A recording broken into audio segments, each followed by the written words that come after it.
The following program is intended for mature audiences.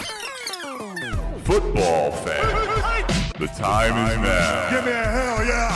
For the football show you never knew you wanted. Ladies and gentlemen, this is the Broken Helmet.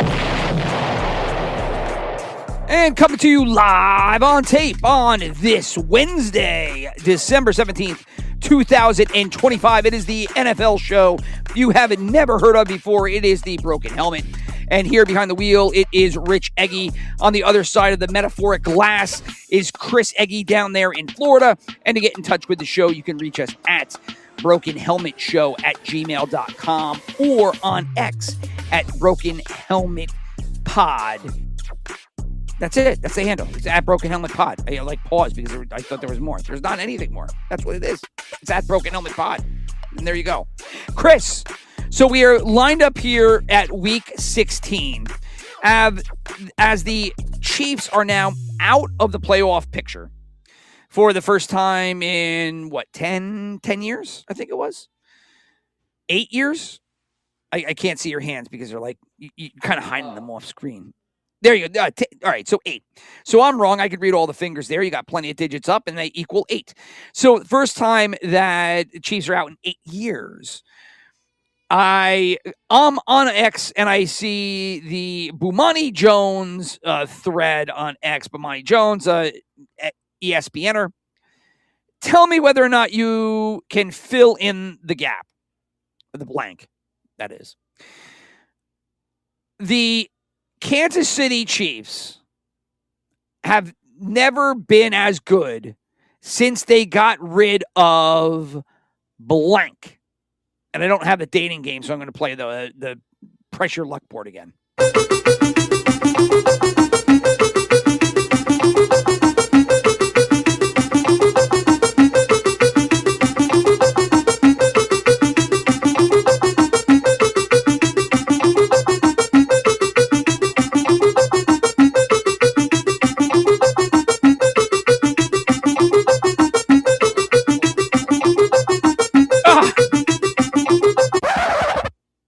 Do you need more time? That's like a question you need to prepare me for. No, of course you don't prepare for that. I dropped that on you in the moment. So many players that have come and gone, like the New England Patriots over the years. They have never been. Tell me when you're ready, and then I'll turn the board on again. Tyreek Hill. It's going to be Tyreek Hill? No, it is not. You ready for this one? Eric Bieniemy. Oh. Eric Bieniemy. We're still doing that. Eric Bieniemy. Is he even in the NFL anymore? Yeah, he's on the Chicago Bears.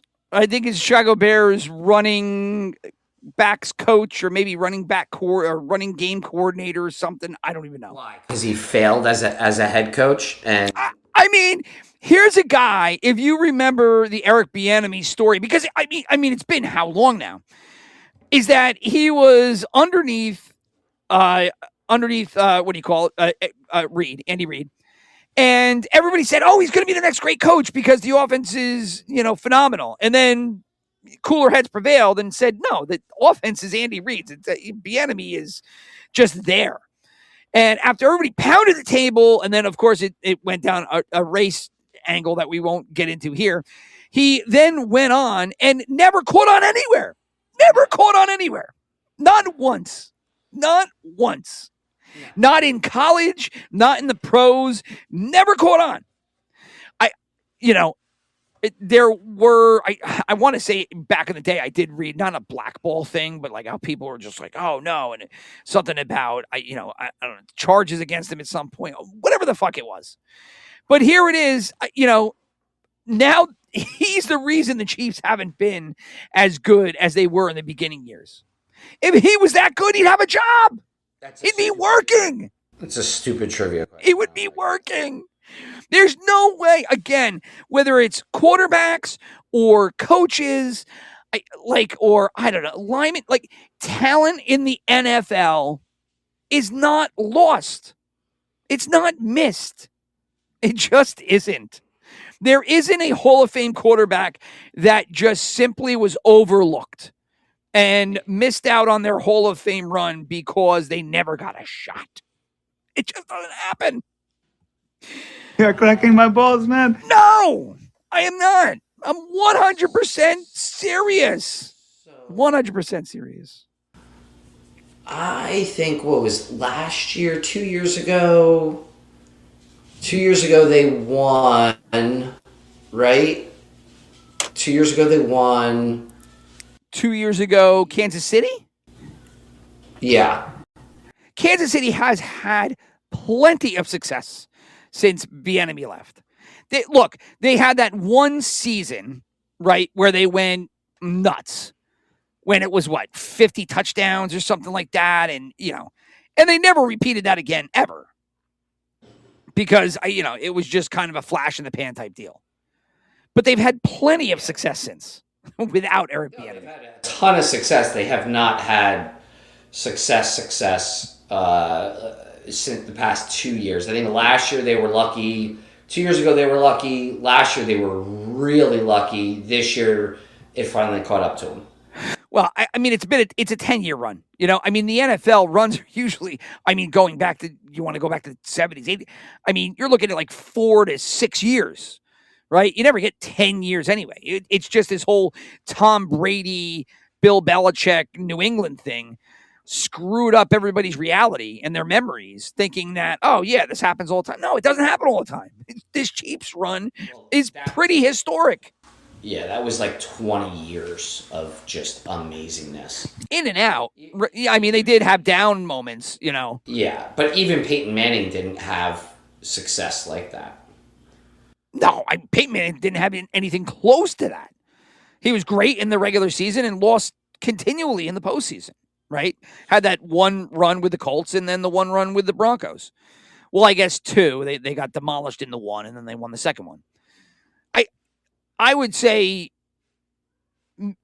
oddly enough, I feel like Tom Brady's career was maybe analogous to Tim Duncan's career, where he came on, won a whole bunch, faded away a bit, but was relevant, and then came back to have more success toward the end and then petered out. Although Duncan didn't end on a high note like Brady did, winning that super late Super Bowl, but... Duncan ended his career so unbelievably amazing.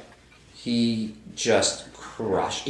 Well, it could have been better if Popovich wasn't such a fucking asshole and took him off the floor, because odds are he could have had that rebound that ultimately got kicked out to Ray Allen for the 3-pointer, and they probably would have won Game 6, or was that Game 5, whichever one that was, instead of losing that one, and then they would have won the back-to-backs, right? Instead of giving, LeBron that title, which was bullshit. And then they came back the next year and beat him. So, and that was the end of the Heat run. But we sidetrack as we go down memory lane here. But yeah, I just thought it was. I mean, he was top 5 all time. Who? Duncan? Yeah. Oh, for sure, for sure. It's unfortunate because as the game evolves, and you just see years and years of new age NBA basketball, the greatness of the big men from the past is just going to die out, right? The Kareems and the Karl Malones and, the maybe not Bill Russell, because he's been so far now. He exists in everybody's mind through his records. Yeah. Right. But the people I've seen, they'll just fade away. People know Shaq more because personality. So maybe he'll be immortalized kind of like Russell is. But somebody like Shaq was so good too. I mean, he was big. He was big and he was fast. I'm not, but I mean, skill wise, Duncan blew him away. But a Duncan will probably fade from the memory. He'll be kind of like Kareem, where people will be like, oh, yeah, I heard about that guy. I heard he was really good. But he's no Duncan, or no, he's no LeBron. No, Kareem was really good, too. Kareem was fucking awesome, dude. Magic Johnson was really good, too. Magic was. But again, their game doesn't translate. And when you hear somebody like Ryan Russillo, is it Ryan Russillo? The guy that was on, it's Ryan Russillo, right? I sometimes I mispronounce. It's not Russillo, right? It's Ryan Russillo. ESPN, Yeah, then he left to the Ringer, and now he left, and I forget where he went now. He just bounced, and I think he went to DraftKings, or he went to Barstools. I think he went to Barstools. He talks about the difference between the times with the athletes and their athleticism. And it's true. Like, if you watch a game from the 80s and you watch a game from today, the athletes are just infinitely better.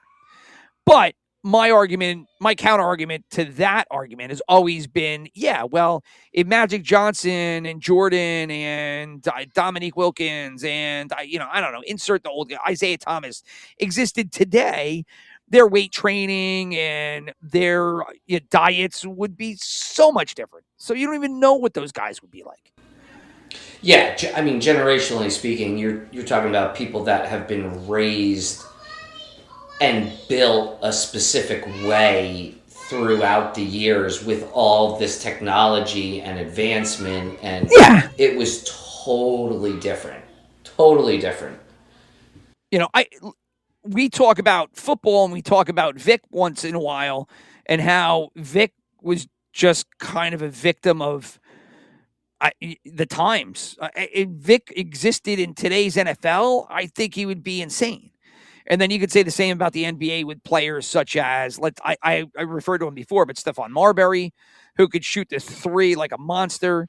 People like, who is it? Mahmoud Abdul Rauf, right? Who used to be Chris Jackson, right? From LSU. I mean, he was the first kind of like Stephen Curry, just popping threes from all over the place, right? When it was like, that was a niche thing, right? You came off the bench like a Michael Cooper or Vinnie Johnson and popped up threes. You didn't just shoot threes. You're not aging yourself right now. I'm super aging myself. So with that, let's get back to the program here. We are looking at week 15 or week 16. Sorry, week 15 was last week. And speaking of last week, let's get into that right now.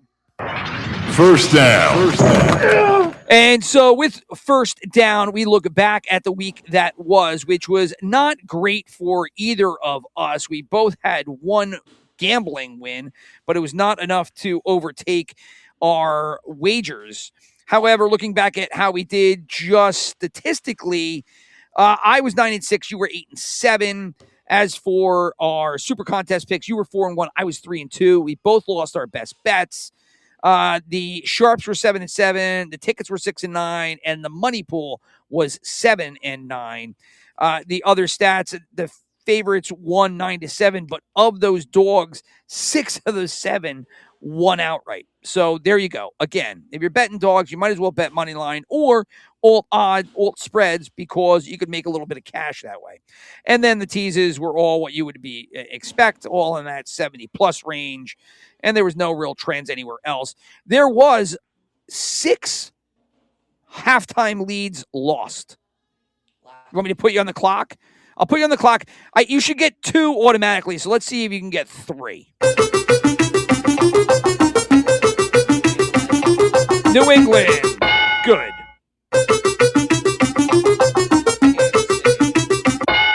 Those are the 2 you definitely should get. You got 1 of 4.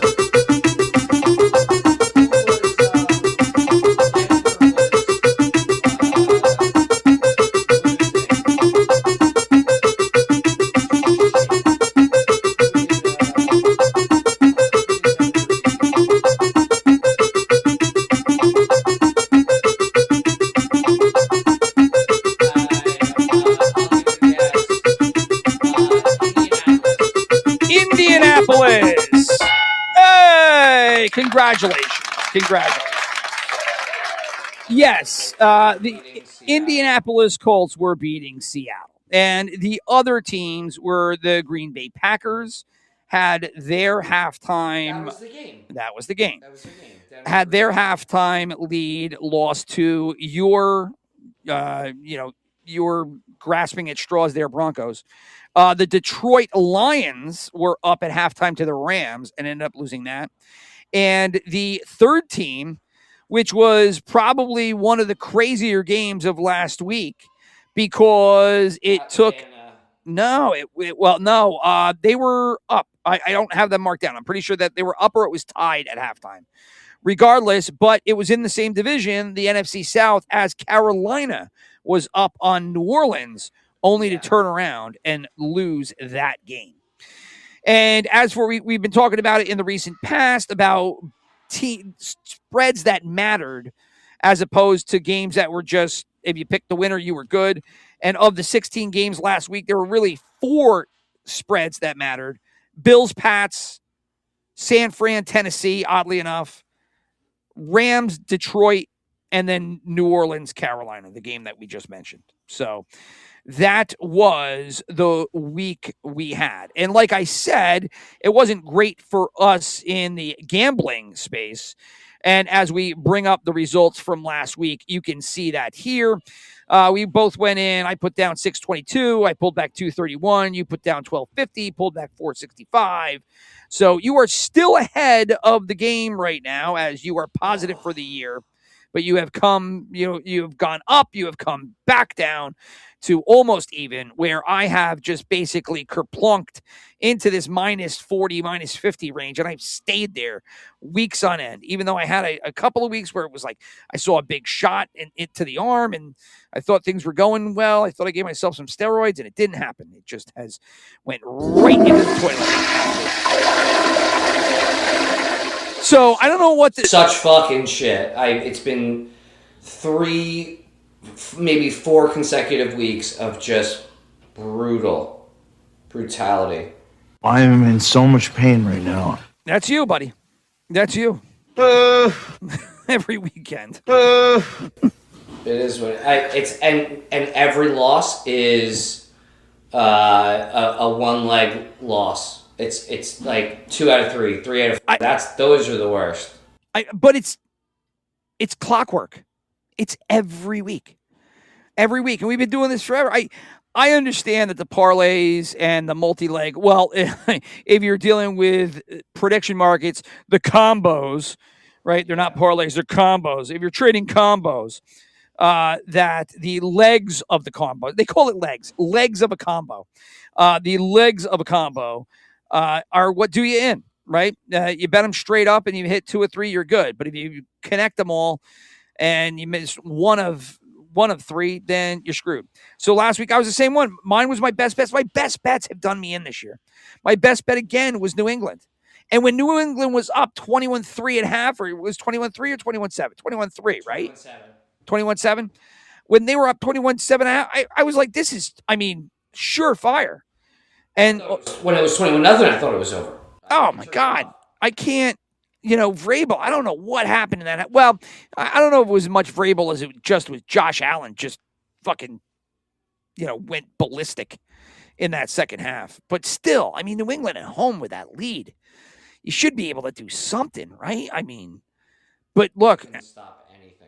No, it was crazy. But I had hit my field goal parlay, which was Houston, Chicago, and the Rams. And then I had, $522 invested in New England, $400 on New England alone, and then $122 with New England combined with that parlay. And had I done that, like I said, that just would have made all the difference in the world for my weekend. As for you had Cincinnati in the money line that killed you. Philadelphia killed you. Since he didn't even come to that game. Yeah, for you, Kansas City. You had Buffalo, Jacksonville, Houston, all as you called it. Kansas City was not, that game wasn't even a game. Like, they had them dead rights, just dead, and they let the Chargers with no offense at home come back and beat them. Yeah, is what it is. So yeah, it is what it is. I kind of, the Chargers there, I kind of liked them in that spot. We both picked them. I did pick them because I thought it was too many points. I didn't know if they were going to win there in that spot. I might have said that I didn't think they were going to win. I thought the Chiefs were going to win, but too many points. But man, it was just tough to watch. And then your other one was Green Bay. Green Bay lost that game versus the Broncos. So we both picked the Packers in that spot. Another fucking game where they were winning. And I bet Green Bay, I lose. I pick against Green Bay, I lose. I bet Green Bay, I lose. I pick against Green Bay, I lose. Well, you're not alone. I think a lot of bettors are feeling that this year. And I've kind of gone back through the weeks just to look at some stuff. I think the one thing that is drastically different this year than last year, and I know last year was this freaky year where the Sharps always lost and Joe Public won. I understand all that. But I feel like there was a consistency to the league that is just lacking this year. Right? Like I feel like last year there was a consistency that you could kind of put your thumb on in certain spots and, maybe manipulate a spread and get it to a spot. And this year it's like, yeah, maybe. Go ahead. You can tease it if you want, alt spread it, but it doesn't matter.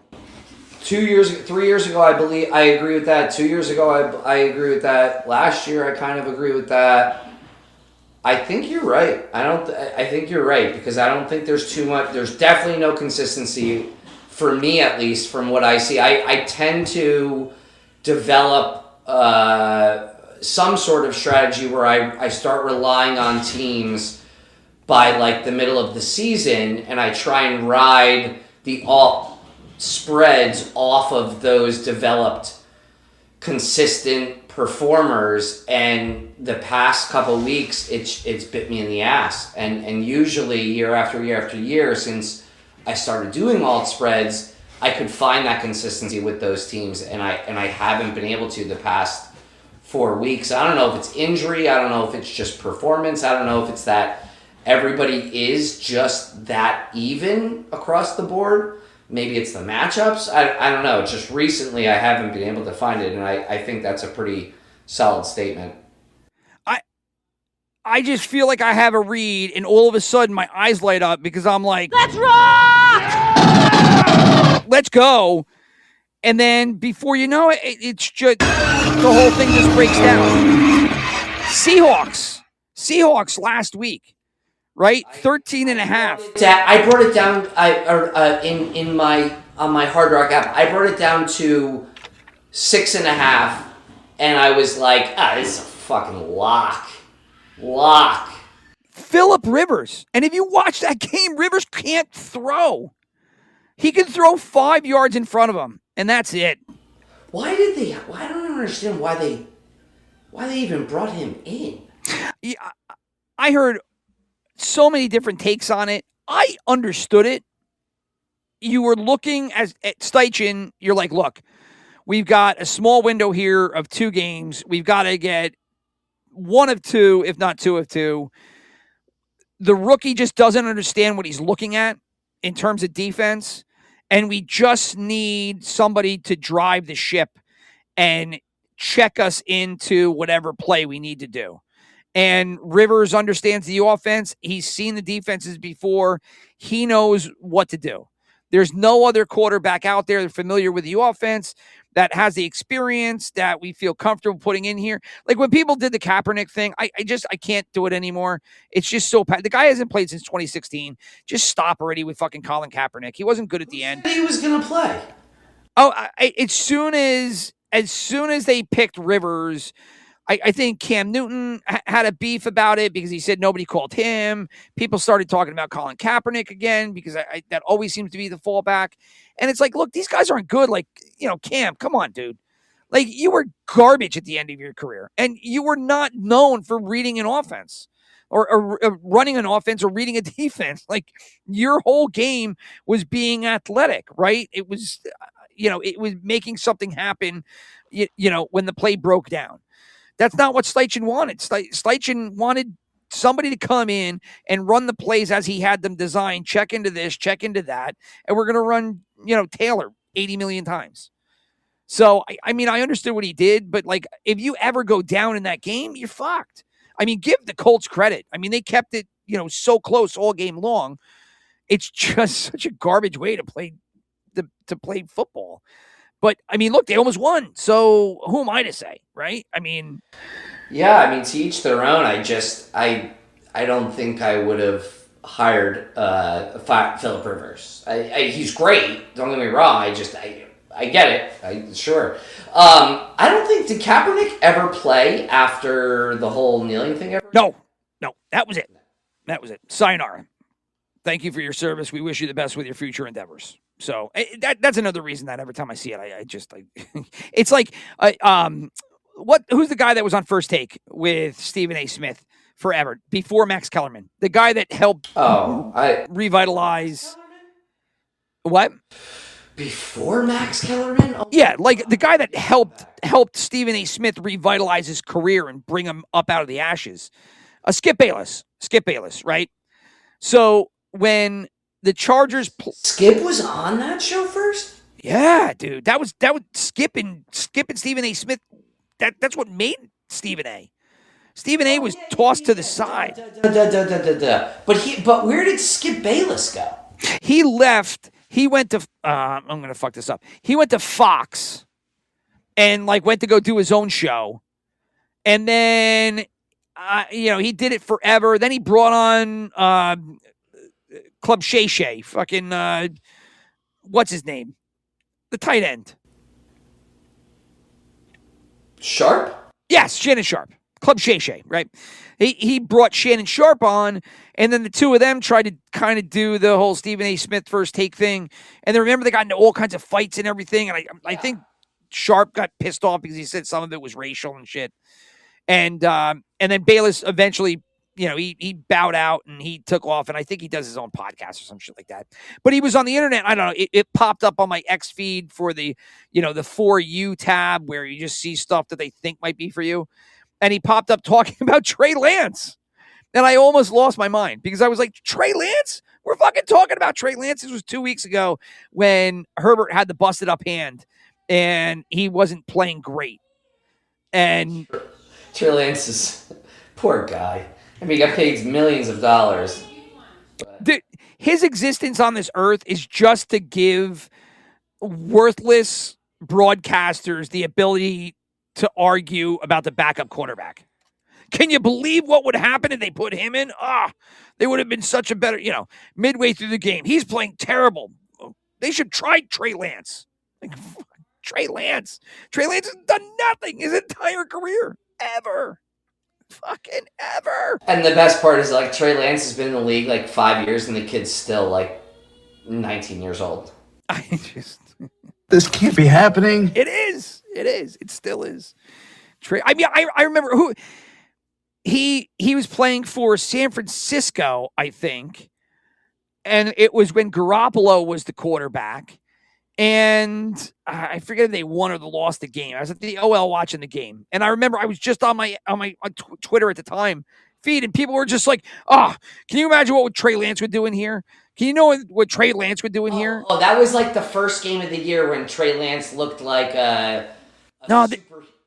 I think this was playoffs, the one that I'm thinking of. But because he had started and then, they had played him and he wasn't any good. And then I think they brought Garoppolo in. Well, he broke his toe or something. And I think he broke his foot pretty bad at one point. But yeah. But whatever. I think Saleh was Saleh was the defensive coordinator. I think Shanahan was the coach. And I remember tweeting. Coach, yeah. And I think I remember tweeting online. I was just like, Shanahan doesn't know what he's doing. So, it's because he's so stupid that Trey Lance isn't in there because, he would definitely be kicking ass if he was thrown in there. So fuck Shanahan. Fucking idiot. Whatever. Anyway, so that was last week. That's how we were doing. We'll take one quick look. This ended up being not interesting at all, and that was the race for the wild card and the division titles. I guess if you're looking at the titles, there are still a bunch up for grabs. You got the Steelers and the Ravens. You've got the South, which is basically between the Jags and the Texans. The Jags got a one game lead there. The Colts are almost out of it. The Pats and the Bills, look, if the Pats lose this week to the Ravens and the Bills win, that gets kind of interesting. In the West, the Broncos have a 2-game lead. I think that they're set. So of the 4 divisions in the AFC, you got 3 up for grabs. As for playoffs, I mean, I guess it's kind of like, do the Colts make it? No, it's going to be the Chargers. So I just think everything's set there. Bounce over to the NFC. The North, you got the Bears and the Packers fighting for it. The Packers, it's probably going to be rough losing, possibly Watson, and then definitely Micah Parsons.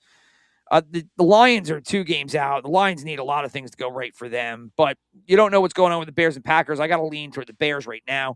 In the West, toss up Rams, Seahawks, 49ers. I think they're all kind of even, but the Rams have the easiest of the schedules. In the East, the Cowboys are basically out of it now. There's no way that they can get in. So they're not eliminated, but for all intents and purposes, they are. Eagles are there. They're going to win. And then you got the South. So you got a lot of stuff left. It just wasn't as interesting as I thought it was going to be a couple of weeks ago, right? Chiefs drop off. Cowboys drop off. For the most part, the Colts, you could probably say, dropped off too. They're going to host the 49ers on Monday night, and they're going to get slaughtered. So that's going to be the end of the Colts right there. Do you think that Rivers? Oh, duh. Yeah, you think Shanahan's going to go in? Shanahan and Saleh are going to go in there and give Rivers a chance. They're not going to make the same mistakes that fucking what do you call it did last week that McDonald did. It's better than San Francisco though. Yeah, but I don't think that it was like the offensive game plan. I thought is what it didn't complement each other. San Francisco is not going to have the same issue because Shanahan is going to have his offense popping. I mean, I like San Francisco. I don't like 7 points though, dude. Really? I don't know. I like it. It's one of my super bets, to be honest. And I mean, I'll reveal it now. It's also my lock of the week. I could not pick a lock, dude. It was a tough week, but I'm going with San Francisco. But again, as it applies here to the playoff race, I don't know. There's not much there. I mean, it's still interesting though. Definitely interesting. Starting with tomorrow night, which is the Seahawks and the Rams, which is a great game. And so with that, we'll get into the rest of the downs. Second down will be the big games of the week. Third down will be the rest of the ticket. And then in fourth down, we will give you our picks and our wagers. So let's get into those good games. Second down. And for this one, there are a bunch of good games. And the first one, I mean, we will fly out to Seattle and talk about the very game I just mentioned. That being the Rams as a road favorite against the Seahawks. Rams 1.5 point favorites here. No, 40. I mean, did this change in the past hour? Yeah. At Hard Rock or on FanDuel?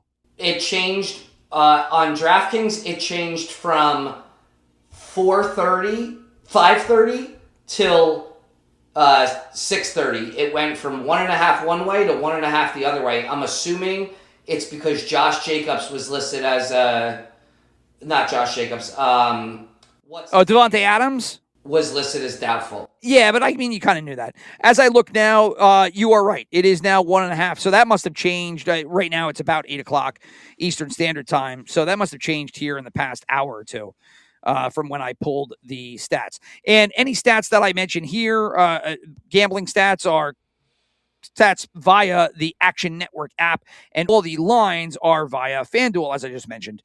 And so the FanDuel app now is listing Seahawks by 1.5. So let's knock off the home dog there. They are not the home dog anymore. So the Seahawks are favored at home by 1.5 over the Los Angeles Rams. The over-under is now 42.5. So that has also come down 2 points. Again, check your local listings for your odds based on your sports book or prediction market of choice. These numbers I know are right because I pulled them after that number, but the sharps are in on the Seahawks, and then 60% of the tickets and 61% of the money pool are on the Rams. So I'll be honest, I like the Rams with or without Devontae Adams. There's just something about Seattle I continually don't trust, and that is Sam Darnold. And the fact that they barely got it done at home last week against the Colts is like, I still don't get it. They're the kings of moving the ball and not getting past the 30-yard line. Like they just can't get. They can get to the other side of the field, and they just can't get it done unless it's like a 40-yard touchdown. I'm with you. I don't I don't think they're the better team here. However, I don't want to bet on the Rams without Davante Adams until I see how they do, and so I pick Seattle. You pick Seattle in this one, huh? See, I think it's a coin flip game, and then when push comes to shove, I can't get behind Darnold. And then I look back at last week, and I know we just talked about the lack of consistency in the NFL in 2025, and so, maybe I shouldn't necessarily look back at last week and think anything. But, they're at home, which I thought was going to be the lock for them beating the Colts. They struggle, and now they've got a better team coming in there. Granted, they're going to be minus their number 2 receiver, who's had a really good year. But, I mean, if you were to take the Colts or the Rams defense, which one do you take? Rams. If you were to take the Colts or the Rams defense, which one do you take? You just asked me that same question. I said the Rams. I said quarterback. Oh. Didn't I? No. If I did say defense, then insert one and then insert the other. I will take the Rams quarterback, and I will take the Rams defense.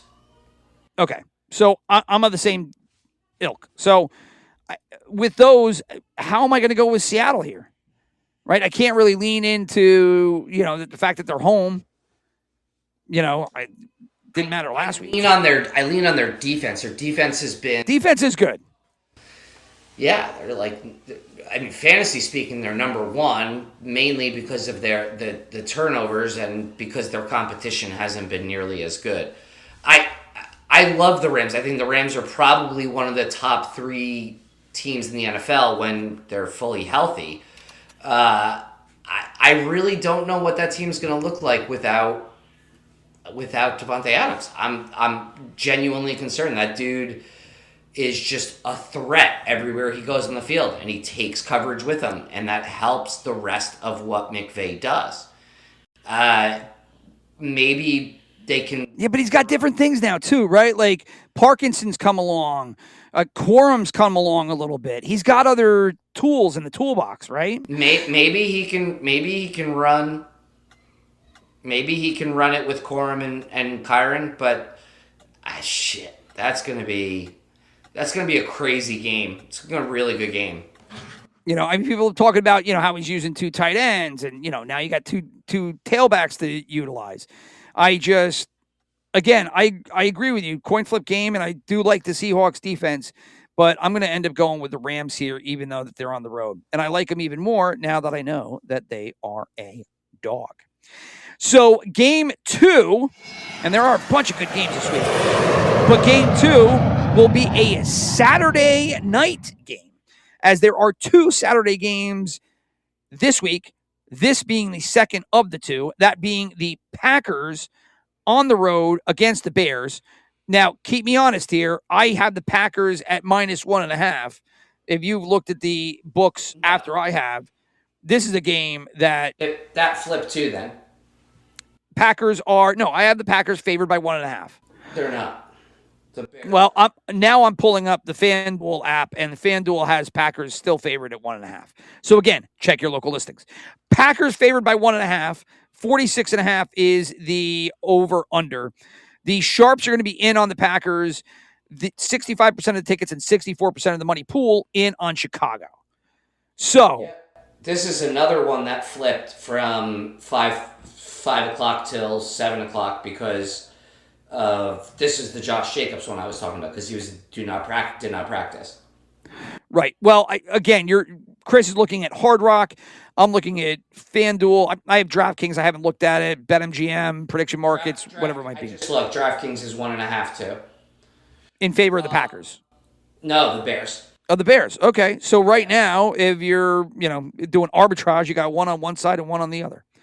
So, I mean, I'll refresh just to see. Which is garbage, too, because the money lines are still minus 110, which, doesn't matter. Yeah, the money lines on this one were if you're going to bet money line on the Bears, you might as well tack on 2.5 points just to try to get to plus odds. Yeah. Because Packers is minus 110, Bears is minus 104. Bears is minus, get this, Bears are minus 1.5, and it's plus 102. What? Where does that even come from? Oh, wow. Well, you got plus odds on one of those on the money line, because on FanDuel they're both minus. No. For the odd, for the spread. It's just funny that it's plus 102. I'm looking at FanDuel right now. Whether you're talking about the 1.5 spread or the money line, all four of those are all minus odds. Oh, yeah. The Bears minus 1.5 is plus 102. Oh yeah, I love that. You're getting your $2 on top. Yeah, and I'm not going to go into the prediction markets here, but I have been following prediction markets. Look, if you want to make yourself, an extra 20, 40, it's obviously incremental and based on ratio, but if you want to make yourself a little bit extra money, I mean, they do seem to be given better odds. So, I'm sorry, odds. I don't know, percentage. I don't know what they call it in prediction marketville. But you can make more money if you utilize that, which you factor into the tax benefits that they get thanks to the big, beautiful bill. And yeah, of course, this is why prediction markets are trying to take over the sports space they get the tax with some help. Too? Yes, because the big, beautiful bill penalized, well, I don't know if penalized, but penalized regular gamblers because you were only allowed to claim 90% of your losses after this amendment changed with the Big BB. And the prediction markets, because they're considered regular income, right? Because they're not gambling, it's investing. So they end up being, it's stocks trading. So it ends up being considered regular income. You can claim all of your 100% of your losses against your winnings. So you factor that in with some, I mean, there's a gamesmanship obviously taking place, which, by the way, and I encourage you very much so to follow the prediction markets because it's just pure comedy. It really is. Just to hear these fucking people talk is just enough to make just your wig split. But back to the game here, Packers, Bears, regardless of who you want, because I guess it's a coin flip now, depending on the book that you look at. I was surprised when the Bears were dogs at home, so they were my pick. And with the Packers losing Parsons, possibly losing Watson, where everything that was going on with them was because they were just playing at such high levels, and they had Jacobs hurt on top of it. I mean, granted, the Bears defense has not been fantastic, right? I am not a fan of Caleb Williams. He's got a fantastic arm. He just seems to do his own shit, though. The fact that Ben Johnson has been able to achieve their record with Caleb Williams doing his own thing, every so often is still amazing. But I leaned into the Bears here. I think the Packers just have too much shit going on right now to really think to make them favorite on the road was crazy to me. Even without Rome Odunze and they haven't played with him. They haven't played with him for like 2 weeks now. And Luther Burden now. Yeah. Did you see Luther Burden when he grabbed the guy's neck? No. That was 2 weeks ago. He was going. Who did they play 2 weeks ago? Did they play they played the Packers, right? Yeah, and they were going into break or something. And I don't know. One of the corner with the cornerback. Yeah, and Luther Burden just put his neck. Yeah. It was the Darth Vader chokehold, but it was the actual chokehold. He's a Mizzo. He tried to Undertaker him. Fuck it. Yeah. He would have chokeslammed him if he could. I still took the Bears because of them being at home and because I think that they're just going to turn this into a running game, and I think they're just going to run all over them. Without Micah Parsons... Efficient first down running? This is yeah, that's why they're so much better. Linger longer. Once again, I figured if I just pick against the Packers moving forward, regardless, I'll eventually I'll I'll finish in the middle. Okay. So you're going Bears here? I'm with the Bears as well. So we're both in on the Bears for that one. Then we will go a 1:00 game. Again, this probably is the most entertaining division from here on out. It's the NFC South because the Buccaneers and Panthers play each other twice in the last 3 weeks. This being game 1 in Carolina. Buccaneers favored by 3. 45.5 is the over-under. You have, oddly, the sharps and the tickets on the side of the Panthers, while the money pool is going to be with the Buccaneers. So the Buccaneers have burnt me twice in a row. How do I back them here? They finally, first off, that was a crazy game last week. They should have never lost that. It's fucking nuts, man. To win by 2. I mean, they should have just won. I just can't. I can't. 3rd and 28. I would be mad too. They will have a different approach. First off, to this game with all of their players back playing together after 1 full week, so that's going to help them. 2, Carolina is garbaggio. Oh, thank you. Thank God I'm not the only one that thinks so. The way they so luckily beat teams because of crazy 4th down plays is wild to me. Yeah. And then they go on the road and they blow it to New Orleans. Although New Orleans has played okay here this year. Yeah, they've won, I think, 3 or 4 or 4 or 5 since what's his name took over. Shook. Right. But Panther fans go in there last week, and then all of a sudden they see him lose a lead, and they're just sitting there all pissed off. That is not how this works! No, it is. Dude, like, you're the Carolina Panthers. You have... And I like some of their players. Like, I like Tedero McMillan. I think he's good. I like Chuba. Yeah, he was a good pick. Rico Dowdle's just whatever. He's a good fill-in. Yeah, he's fine. They have some talent. Even that kid Coker's pretty good. I like Coker. I picked him up in a couple leagues. So I think ultimately it's probably going to be a great game because it's NFC division rivals. You know, I don't foresee. I see another week of Baker probably feeling better after being injured. I don't foresee the Carolina Panthers pass rush destroying Baker. Bucky Irving's another week back from injury. Like, they're probably getting healthy enough at the right time to win that division and start to build something for the playoffs. Yeah, I'm of the same opinion. There was something about last week's loss that kind of sits in my head like they're not going to lose this game. And that makes no sense at all, right? Because, it doesn't translate. But even like the little things like watching Mike Evans walk off, pissed off like that all by himself. He's been in this league for a century. The people in that locker can't be like, oh, yeah, well, fuck Mike Evans. He's an asshole. No, they're probably looking at themselves like, I can't believe we fucking lost that. Although I thought Todd Bowles post game conference was ridiculous. Like when he just started dropping F-bombs left and right. It was like they've been talking about it all week. It's just like it's like what they're going to show future NFL coaches. Like, here's how you're supposed to react. Here's how you're not supposed to react. Like, that's going to be the tape of how not to react. Well, I actually wouldn't have mind. Here's the thing. What's funny about it is that he was saying all these things that were crazy over the top with no emotion. Like, the guy never has emotion. I've never seen him have emotion at all.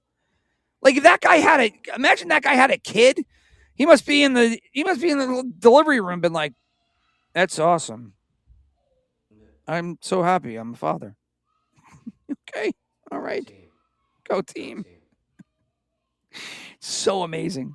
He's not a head coach. Fucking get rid of the guy. But anyway, this week I do think he, is able to right the ship here. He's like the 95-year-old grandpa who sits on the rocking chair with his gun in hand and his bottle of moonshine, and he's like, "Come sit and talk." Let's.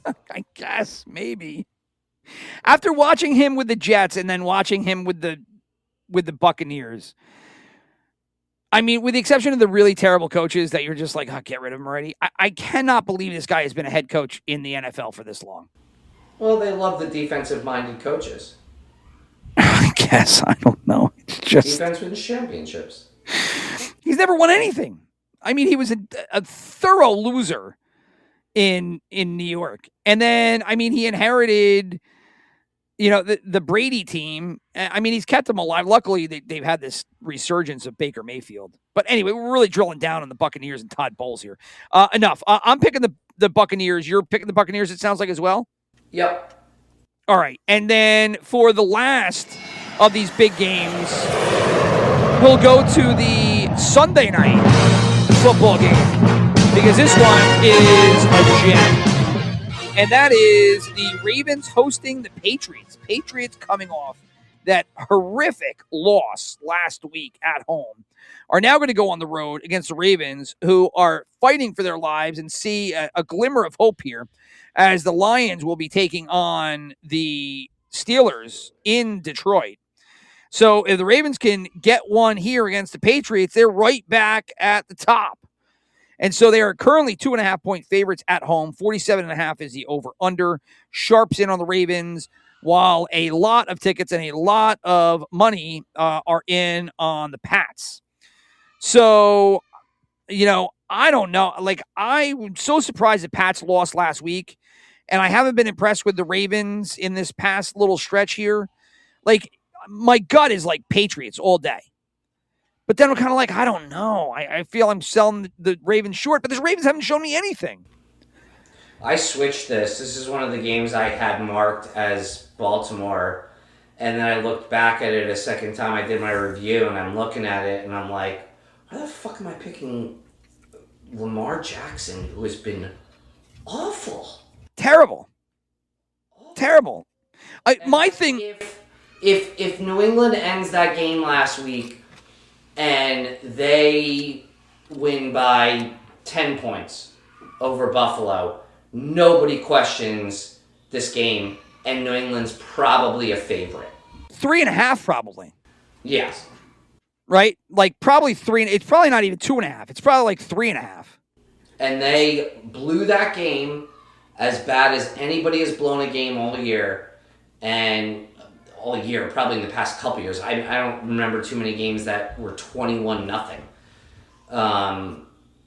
And then they blow it, and all of a sudden now they're underdogs going to Baltimore, and everyone questions if they're as good as they were. Yeah. With the Ravens, who are coming off a 24-0 win against the Bengals, who are just mailed it in last week. Take a guess. I don't even know if you have it in front of you. Take a guess how many passes Lamar Jackson threw last week. Oh, I don't know. I don't have him in fantasy, and I didn't read the box score, so I have 12. Not a clue. How many? 12. I was going to go with 15, so I would have been heavy, but I was trying to short it. That's even shorter than I thought. A total of either 39 or 40 plays the whole game. Then I'm leaning in on the Patriots even harder than I already have. Crazy. I think I'm Pats here, man. I'm like Pats, and maybe I make it my best, but no, I've already committed to San Francisco. I said it before, but it's just that loss. The fact that they blew that second half is the only reason that I feel like the Patriots are not getting the pedal to the metal. But if you look, they got 81% of tickets and 79% of the money. Even though this is a Sunday night game, right now people are heavy on them. Yeah, I'm not going to pick. Lamar Jackson just needs to call it a season, and they need to regroup for next year, because they are not going to win anything. All right, so you're in on the Patriots for this game? Yep. Okay, so we're both on the side of New England for this Sunday nighter. And so now to the rest of the games. Third down. And we will begin with the Saturday night early, or the Saturday early game Eagles 6.5-point favorites over the Commanders. 44.5 is the over/under. Tickets and money on Philly, as am I. Yeah, me too. And that brings us to the 1 o'clock slate. Cowboys hosting the Chargers. Cowboys 2.5-point favorites at home. Interesting game here. Cowboys need it. Chargers want to win it as well. 49.5 is the over/under. Sharps on the Cowboys. Everybody else on the Chargers. Who do you got here?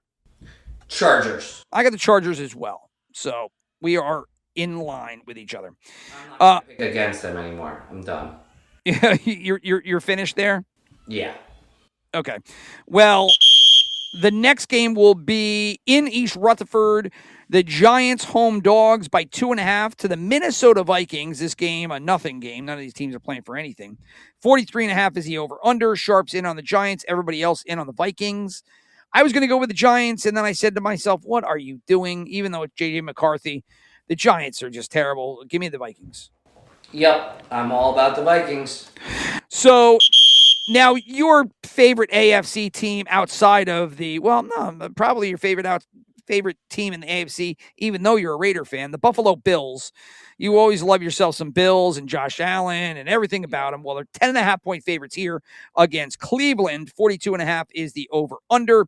Sharps in on Cleveland. Everybody else on the Bills, quite a bit, 75% of tickets and 80% of the money pool. Give me Buffalo here all day, every day. Yeah, I mean, it's a cold team. It's a cold environment. Cold team versus a cold team. It's not like Cleveland has that advantage. Yeah, it's enough with Shedeur Sanders. The guy's terrible, and you're going against the Bills, who are just rolling. Don't get me into that. That's a whole nother thing. He's just not good. I mean, he's not good. So anyway, we're not talking about Shedeur here. He's done some really good things since he took over. No, it's always it's the line's fault. It's the wide receiver's fault. It's always somebody else's fault, not his, and they just keep losing. Let's head out to New Orleans, where the Saints, who just kept the Buccaneers in play here with a win last week over the Panthers. We just talked about that. Well, now they take on the Jets at home. 4.5-point favorites. The Saints, they're rolling, and 40.5 is the over/under. Sharps and tickets in on the Saints. 50-50 ball for the money pool. So I'm on the Saints. Yes. Yeah, that one's an easy one. I was thinking about making that one my best bet, to be honest. Before I did San Francisco, I was thinking about making the Saints, and I was like, really, can I make the Saints my best bet? I cannot. No, I know. Bengals on the road against the Dolphins. Dolphins changing quarterbacks now. Out goes Tua. In comes Ewers. Bengals 2.5-point favorites. Like I said, 50.5 is the over/under. No defense expected in this one. So this is a trifecta game. The second. The first of two on the slate for Sunday. I'll take the Bengals, even though they're a trifecta. That scares me. But last week the trifectas were 2-2, and the Dolphins changing quarterbacks. What are you going to do? It's not going to work out. The Bengals will be a lot better with T. Higgins back. They should easily win this game. Yeah, although I will say, even though we both agree that they're going to win this game, isn't the Joe Burrow shit a little head scratching? I just think he's going through it, man. I mean, we all do. I mean, trust me, we all do, right? I mean, he's got a little more pressure on him than we do. Then who? I mean, what? Like, he plays fucking football for millions of dollars. I mean, yeah. Listen. I try to live a paycheck to paycheck your entire fucking life. Entire life. I get it, man, and I think he maybe just the being in the media's eye all the time is maybe it's just getting to him. Yeah, that is a reality for sure. Yeah, one that many people would embrace, but I mean, obviously, you have heard the tales since the dawn of man that it is not all as cracked up to be sometimes. So, next one is going to be the Chiefs and the Titans. This game in Tennessee. Chiefs, the road favorite by 3.5. 37.5 is the over/under. 37.5, 3-point spread. With the Chiefs. Pros Joes. We haven't had a Pros Joes game in weeks. We've got one here. Pros in on the Titans, Joes in on the Chiefs. I'm taking the Titans here. I mean, the Chiefs have nothing to play for. The Titans have been scrappy a little bit. I don't know. I just fuck the Chiefs. The Titans might put up 10 points at most. I don't know. How about Cam Ward saying he wants in on making the decision on the quarterback, on the coach, on the head coach? He did? Yeah. He wants to be involved in the head coaching process. Not in head coaching, but in the recruitment of the head coach. It's like, dude, you might suck and we might get rid of you in 3 years. So, no, you have no say in the head coach. You'd be lucky to make it 2 years. If they have the number 2 pick next year, number 1 pick next year, you don't think they're going to go for Arch Manning? We already talked about that. Yeah. No, I mean, I'm sorry. The NFL, unless, I don't even know who you would have to be as a rookie. I mean, you'd have to go to the Super Bowl twice in a row to then pony up the ownership and been like, hey, you're going to fire the coach. Well, you're not going to fire a coach in that thing. But, I mean, that's the performance you would need. Cam Ward is not going to be, Jackson Dart is not going to be involved in the head coaching search. Cam Ward is not going to be involved. I mean. Jackson Dart wants fucking Brian Dable back. I mean, I don't know. I mean, Anyway. I'm so, yeah. Yeah, right. Titans, Chiefs. I take the Titans. Chiefs. 4:00 games. Broncos hosting the Jags. Broncos favored by 3. 45.5 is the over-under. No sharp lean. Everybody else in on the Jags. Who are you going to take here? Broncos. Yep, me too. Then the Falcons, who threw the NFC South into a tizzy, even though it didn't involve them, are road favorites by 2.5 against Arizona. Over-under is 47.5. This is the other Pros Joes game. The Pros in on the Falcons. The Joes in on the Cardinals. Arizona and the over. Arizona and the over. Okay. I am going to be taking the Falcons in this one. Arizona is really, so confused. They just need to get Gannon out of there. They need to start fresh. That's bad. Don't get me wrong, but they're going to throw the ball 50 times, and Atlanta's defense isn't going to be able to compete with that. Jacoby Brissett or Brissett, right? Or Goff, right? I mean, it's not even a thought. No. Yeah, he's a system quarterback, but Brissett's he's pulling. I'm talking fantasy for this week. Oh, Goff, right? Because Eisenberg and Richards and they're obsessed with Brissett. I know. They have them both ahead of Goff. They're obsessed. And I think Cummings has them next to each other.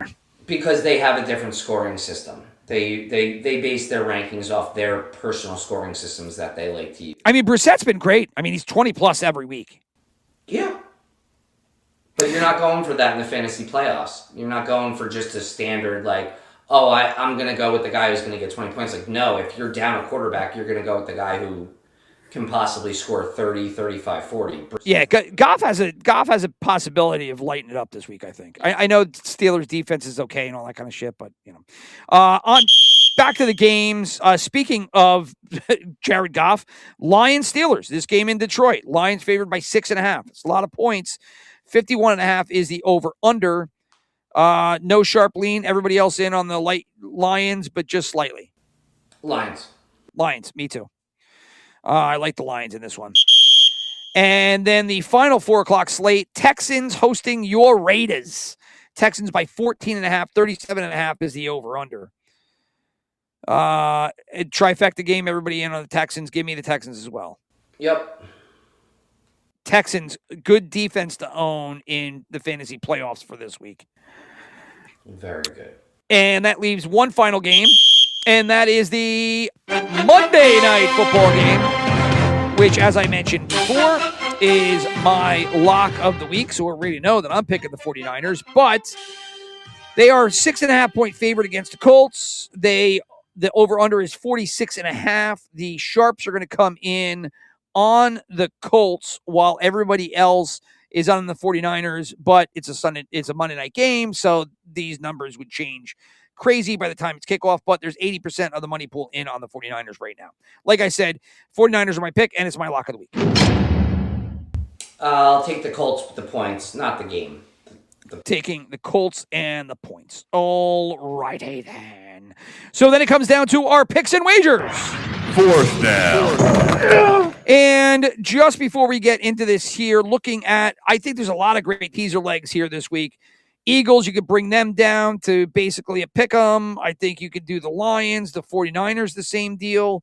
You could bring the Saints down and give them 1.5 points at home, so they just have to win. I don't know. The Bills, you could bring them down to 4.5. Texans, I don't know. You can bring them down to 8.5, which is probably plenty against the Steelers. If you wanted to juice up teams, Patriots 8.5 on the road, Jaguars 9 on the road, Titans 9.5 on the road, Panthers or Titans 9.5 at home, Panthers 9 at home, Bears 7.5. Well, no, that's they changed that, right? Mm-hmm. So now they're going to be that's going to be different. That's going to be completely flipped.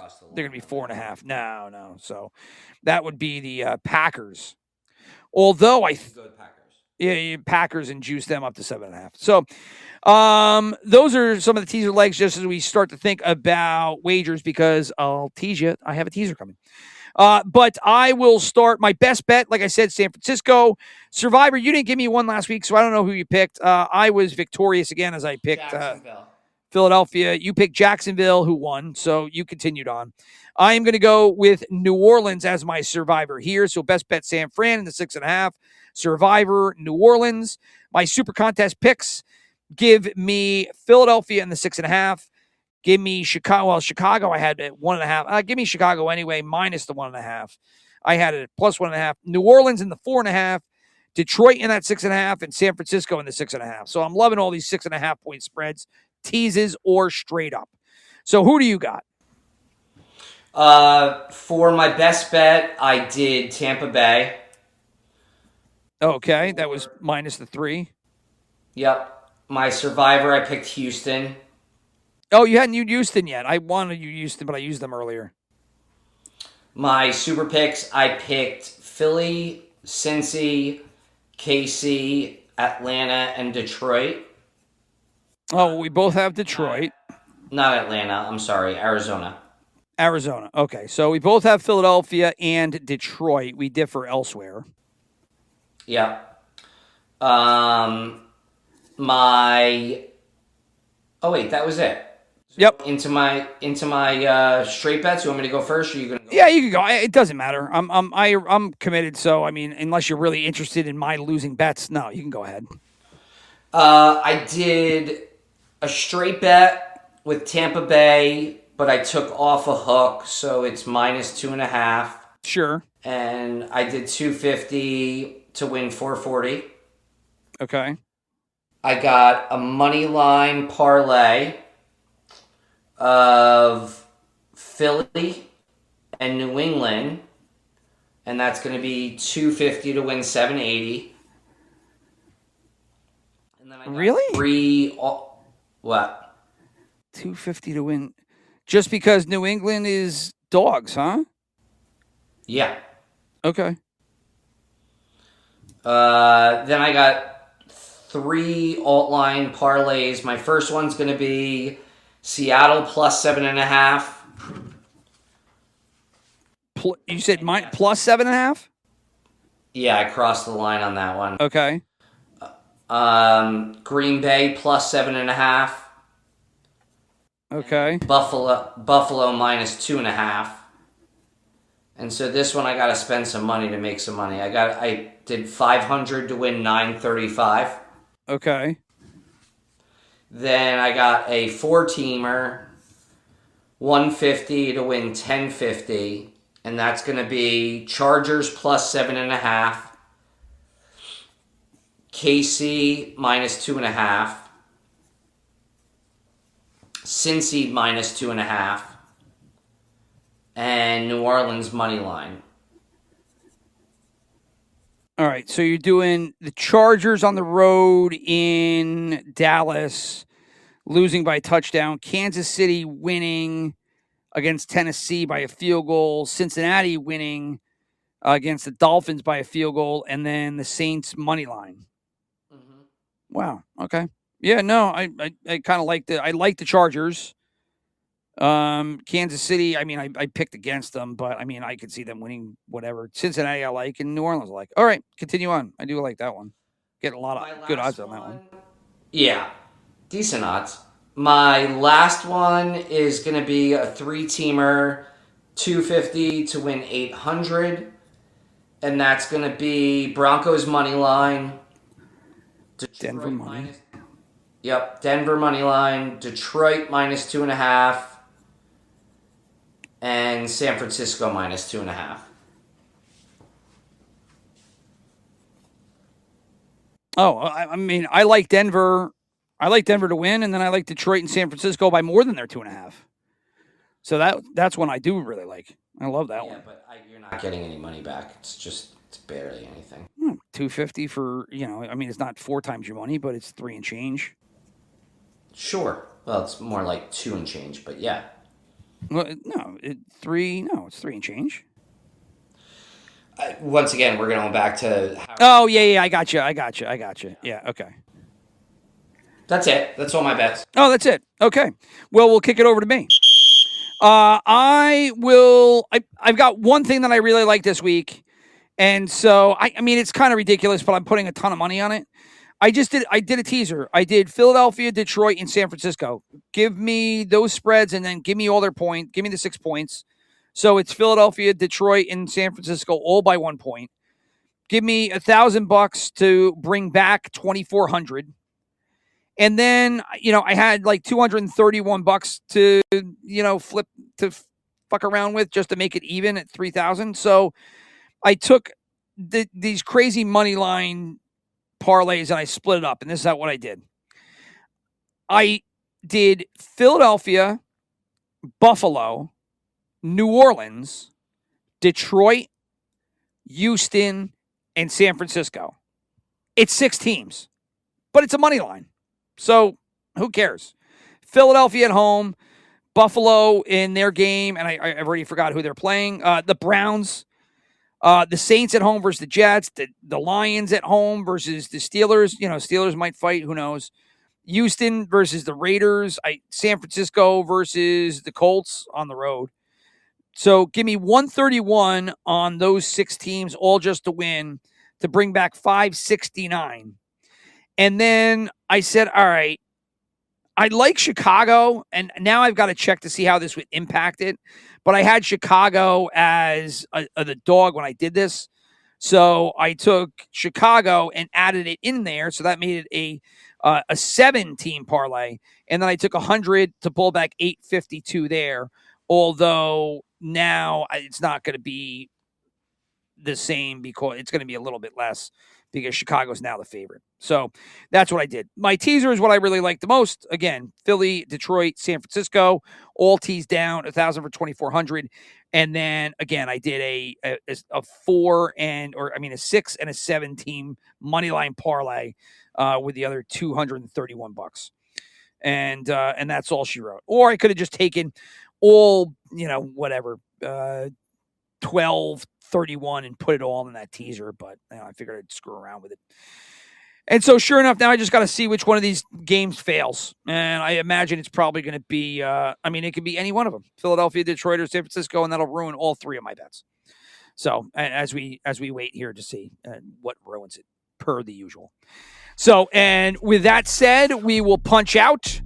Chris, thank you for joining. We will. I will be in Florida, so maybe we do the next one live and in person. Figure out how to get that done. But to everybody else, thank you for listening, and all the best with your bets. All that funny, friendly shit we say when we punch out every week. Chris, you got anything? I'm in the National Fantasy Championships playoff for the Guillotine League, 4-week playoff. In my league, I'm first still. Nationally, I am 108. Okay. Kick ass. Keep going. It's for like $5,000 if I win. So. Okay. Well, fill us in next week.